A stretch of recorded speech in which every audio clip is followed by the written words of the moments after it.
All right, let's talk Signet Jewelers. You know them, Kay, Zales, Jared. Well, they just dropped their Q2 earnings, and honestly, the numbers are looking pretty shiny. We're going to break down what went down, why you should care, and what we're watching for next. So let's dive right in. So boom, right out of the gate, the big number you need to see, $1.61. That's the adjusted earnings per share. And check this out, they backed that up with revenue hitting nearly $1.54 billion. So right away, these two numbers alone are telling us, hey, this was a really strong quarter. Okay, so let's put it all together. The main story here? It's a solid beat. Simple as that. They didn't just meet expectations, they blew past them. And that's given management the green light to raise the bar for the rest of the year. All right, let's break this down. Take a look at the adjusted EPS. They hit 161 when Wall Street was expecting something like $1.24. I mean, that's not just a beat. That's a 30% beat. That's huge. Revenue also came in hot, about $35 million over what was expected. But here's the kicker for me, that positive 2% same-store sales growth. It just means their existing stores are getting more productive and selling more stuff than last year. And that, my friends, is a fantastic sign of real, healthy momentum. So you've got to be asking, okay, how'd they pull this off? Well, this wasn't just luck. It's all about a very specific strategy they've been pushing, something they call grow brand love. Sounds a little fluffy, I know, but let's actually dig into what that means for the bottom line. And yeah, the CEO basically put this front and center on the earnings call. He said their outperformance is all thanks to this grow brand love strategy. When you boil it down, it's really about three things: making jewelry you can't get anywhere else, marketing it better, and creating a great experience for the customer. It's their entire playbook right now. And you want to see proof that it's working? Just look at this chart. The company as a whole saw same-store sales grow by 2%, which is good. But check out the big three, Kay, Zales, and Jared. They grew by a whopping 5%. That tells you everything you need to know. The core engine of this business is firing on all cylinders and dragging the whole company up with it. Here's another huge piece of the puzzle.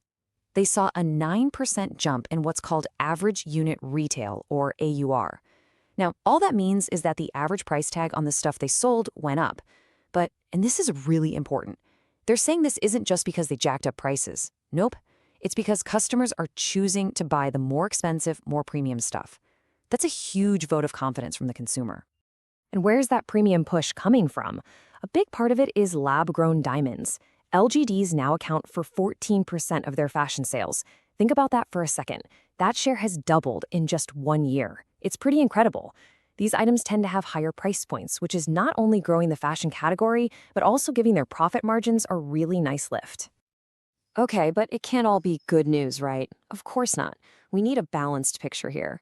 And management was pretty upfront about a couple of headwinds they're dealing with. The big two are tariffs and some internal tech issues. So first up, let's talk about the external risk. It's this thing called tariff overhang. It's basically just the uncertainty hanging over the company because of import taxes. For Signet, the big one to watch is tariffs on jewelry coming out of India, which, is a huge manufacturing hub for them. And management didn't beat around the bush. They gave us a super clear roadmap for this. It's basically two scenarios. Scenario one, if this 50% tariff from India sticks around, expect their profits to be on the lower end of their forecast. But scenario two, if a specific penalty gets removed, they think they can hit the upper half of their forecast. So you can see how this becomes the single most important variable to keep an eye on for the rest of the year. All right, the other challenge is an internal one. The company's basically doing a bit of house cleaning, and it's focused on their online-only brands, like James Allen and Blue Nile. To be blunt, they just haven't been performing as well as they'd hoped. So what does this house cleaning look like? Well, it looks like an $80 million write-down. It's just an accounting move, really. They're admitting on paper that these digital brands aren't worth what they once thought. Now, yeah, that's a short-term hit to the books, but think about the strategy here. They're cleaning the slate so they can stop worrying about the underperformers and double down on what's actually working. Kay, Zales, and Jared. Okay, so let's recap. We've got a great quarter and a solid strategy on one side. But on the other, we've got a couple of risks we need to track. So the big question is, how do you put all that together? What does it mean for the stock? Well, here's the next call, our take on it. First things first, look at what management themselves are telling us. They raised their guidance for the entire year across sales, operating income, and EPS. When a company does that, it's a huge vote of confidence in their own business. They're basically saying, yeah, we think this momentum is going to keep rolling right through the holidays. And that brings us right to the bottom line, the question on every investor's mind after a report like this. So, what's the trade? Here at Talk Tickers, we are reading Signet Jewelers and Outperform. So, why outperform? Let me walk you through our thinking. First off, the momentum in their core brands, Kay, Zales, and Jared, is actually speeding up. That's huge. Second, that strong AUR growth we talked about, it gives them a nice cushion on their profit margins to handle any headwinds, like those tariffs. Third, we actually think that house cleaning with the digital brands is a smart move for the long run. It sharpens their focus. And finally, that whole tariff situation, yeah, it's a risk, but it's also a very clear-cut catalyst. If we get good news on that front, the stock could really move.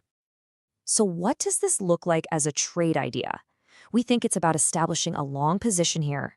The target? We're looking at the upper end of that guidance, which could mean an EPS of over $9.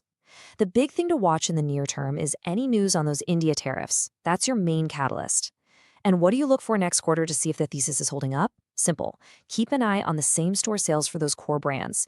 If they stay strong, you know you're on the right track. And there you have it. That's our breakdown of Signet Jewelers. As always, remember, this is not financial advice.